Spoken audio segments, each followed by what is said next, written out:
Hello, good evening mga ka-big time. I'm back. So please like and share po kayo and follow na rin sa mga bago nating followers. So recap muna tayo kanina, no. Ang result pala kanina is 447. Grabe yung may nusan na yun, guys, no. Nag-slide pa gina tong 436 og 417. So kung naigo pa sa 436, dapat nag-slide mo sa 436, di ba? Sold out mo siguro ng 436 pag sinulog na siya ang 436, ha. Kani ang coding ani, guys, basid din mo swerte on 115 ang coding og 185 ang coding ani. So na siya chance mo gawas ang coding. So unsa may 9 PM na to. Okay, so okay, kamo lang bahala na for 9 PM. So ani na lang, ato lang yung tagaan og 9 PM, no. Okay, so basin din swerte yun mo unya, di ba? So atay mahimsa ni. Okay, kung mag-sold out ni kamo rin bahalag slide. Okay, pero katong paminti na to, ha, ipadayon na gyapon nitong paminti na to. Kato na tagag pamintin, intin na gyud ninyo. Okay, kay basin di ay, no, until sinulog to ang paminti na to. Okay, so 9 PM try lang nato ni 9 PM. Okay, basin manalo tayo.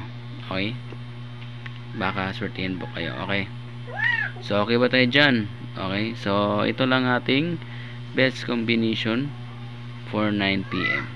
Okay, try lang natin ito. Okay, so 5. Okay, mahatag-tag 5. Okay, okay, 5-2. Okay, 525 for 9 PM lang na. Usa lang sana ya. Okay,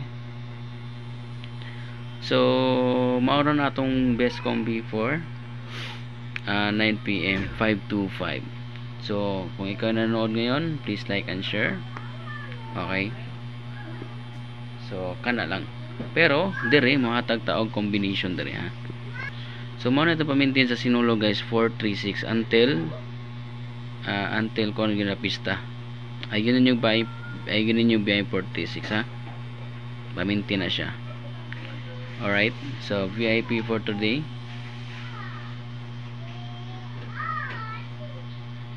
Yan.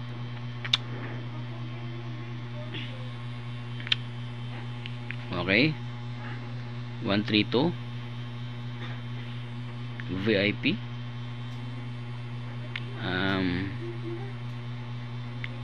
319. So 132 and 319 lang po atong pahabol sa 9 PM. Pahabol na siya. So dahan salamat o may gabi sa tanan. God bless. God bless po.